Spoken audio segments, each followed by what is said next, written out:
बच्चेदानी निकालने का ऑपरेशन, जिसको कि हम हिस्टेक्टमी बोलते हैं, एक बहुत ही कॉमन ऑपरेशन है।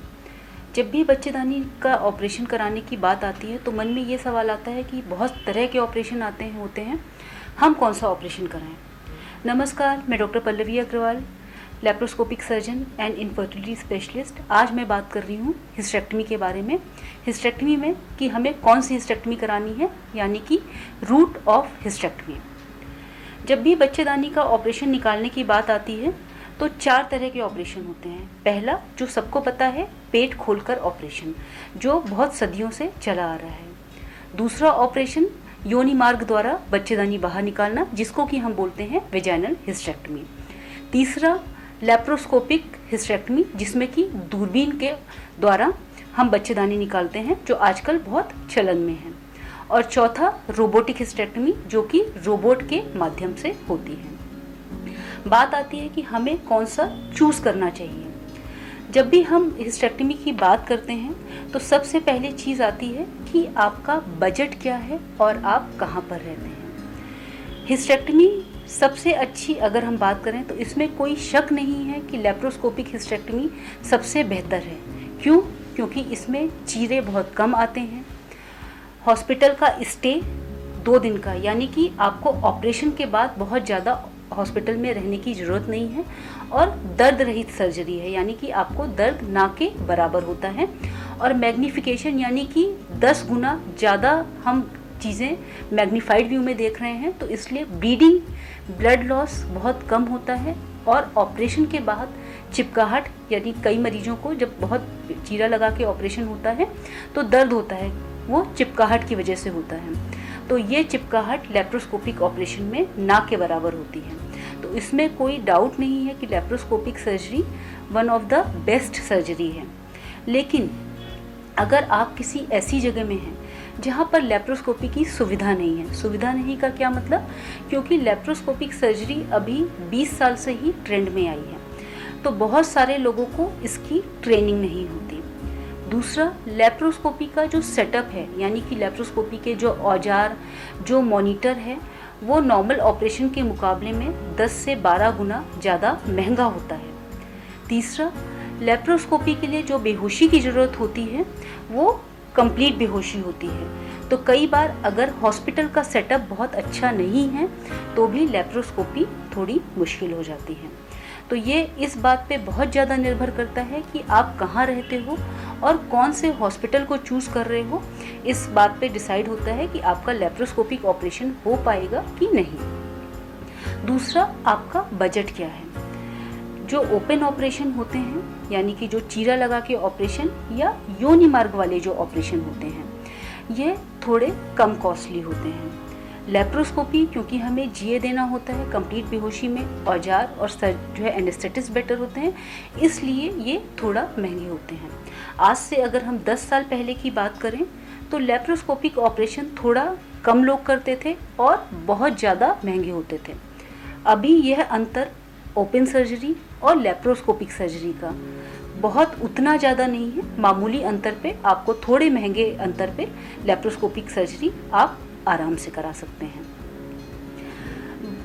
आखिरी चीज़ आती है कि ऑपरेशन के निशान में क्या अंतर है। तो जो ओपन सर्जरी है उसका निशान मोस्ट ऑफ द केसेस में आड़ा, कुछ सर्जन खड़ा ऑपरेशन भी करते हैं, जो 5 से 8 सेंटीमीटर का होता है और जिसको पेन फ्री होने में कई बार, दर्द रहित होने में कई बार 3 से 4 हफ्ते लग जाते हैं। दूरबीन का ऑपरेशन जो निशान आते हैं वो 3 से 4, 5 से 10 मिलीमीटर के आते हैं, यानी कि ओपन सर्जरी के मुकाबले 1/10वां हिस्से के बराबर निशान आते हैं। 3 निशानों में कोई टाँके भी नहीं लगते। एक जो 10 मिलीमीटर का जो अम्बलाइकस के पार्ट, यानी कि नाभि के पास जो निशान होता है, उसमें एक टाँका लगता है जो 2 दिन बाद निकाल दिया जाता है। इतना सारे डिस्कशन के बाद बात आती है तो हमें क्या हर केसेस में लैप्रोस्कोपी करानी है, क्या हमें ओपन नहीं कराना, क्या हमें वेजाइनल हिस्टेक्टमी नहीं करानी। तो 1 2 3 करके अगर मैं आपसे बात करूं तो जहां तक संभव है वहां तक हमें लैप्रोस्कोपिक ऑपरेशन कराना है। कब नहीं कराना है, लैप्रोस्कोपी 2-3 ऐसे इंडिकेशन हैं जिनमें संभव नहीं है। जैसे कि अगर आपको हार्ट की प्रॉब्लम है या लंग की प्रॉब्लम है, जिसकी वजह से आपको प्रोन पोजीशन, लेप्रोस्कोपी में प्रोन पोजीशन यानी कि थोड़ा सा सर का हिस्सा नीचे करके कूल्हों का हिस्सा ऊपर करके पोजीशन की जाती है। तो अगर ये पोजीशन आपके केस में फिजिबल नहीं है लीवर, लंग या फिर हार्ट प्रॉब्लम की वजह से, तो आपके केस में लेप्रोस्कोपी थोड़ी सी मुश्किल है। अगर यूट्रस का साइज बहुत बड़ा है, इतना बड़ा कि 6 महीने की प्रेगनेंसी जितना, तो भी लेप्रोस्कोपी कई बार पॉसिबल नहीं है।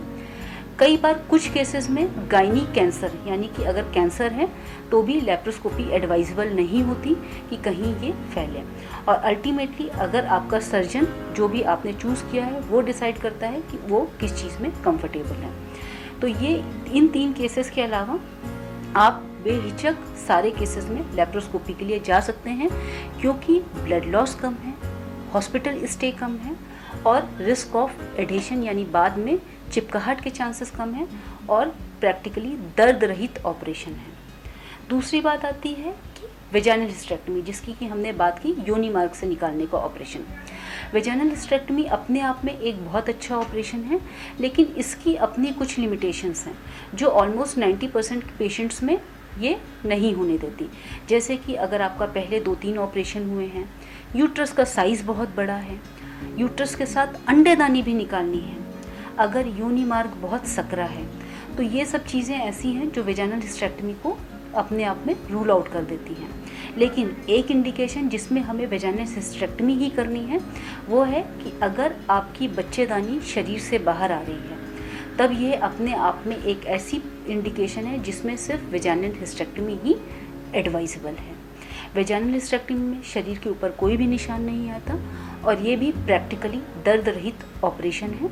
हाँ, ब्लड लॉस लेप्रोस्कोपिक सर्जरी के मुकाबले थोड़ा ज़्यादा होता है। तीसरी चीज़ है ओपन हिस्टेरेक्टमी। बहुत साफ शब्दों में बोलूँ तो ओपन हिस्टेरेक्टमी यानी कि पेट खोलकर बच्चेदानी निकालने का ऑपरेशन आज के समय में आउटडेटेड है, कोई नहीं कराता।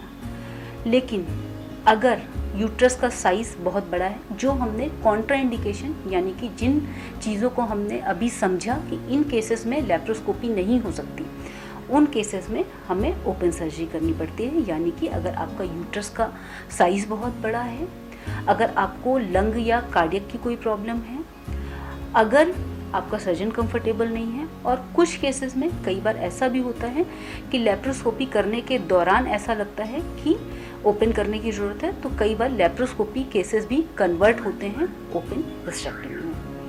आखिरी ऑपरेशन जो हमने सबसे शुरुआत में डिस्कस किया था, रोबोटिक हिस्टेरेक्टमी, बहुत अच्छा है। रोबोट एक होता है जिसके थ्रू हम करते हैं, मिलता जुलता है लेप्रोस्कोपिक सर्जरी से, लेकिन ऑलमोस्ट लेप्रोस्कोपिक सर्जरी से भी 10 गुना ज़्यादा कॉस्ट करता है। क्यों? क्योंकि रोबोट की कॉस्ट ही बहुत ज़्यादा है। और अगर बात करें कि इंडिया में कितने सेंटर्स में अवेलेबल है, तो इंडिया में मुश्किल से 10 या 12 सेंटर्स में अवेलेबल है। और अच्छा है बहुत एडवांस गायनेकोलॉजिकल कैंसर्स में, कि अगर कैंसर की सर्जरी करनी है तो कुछ केसेस में robotic surgery is very good surgery, लेकिन अपने आप में लिमिटेशन है very high cost and availability यानी कि उपलब्धता। धन्यवाद। इससे संबंधित कोई भी जानकारी चाहिए हो तो मेरे को कमेंट बॉक्स पे शेयर करें और मेरे चैनल को सब्सक्राइब करें। Thank you.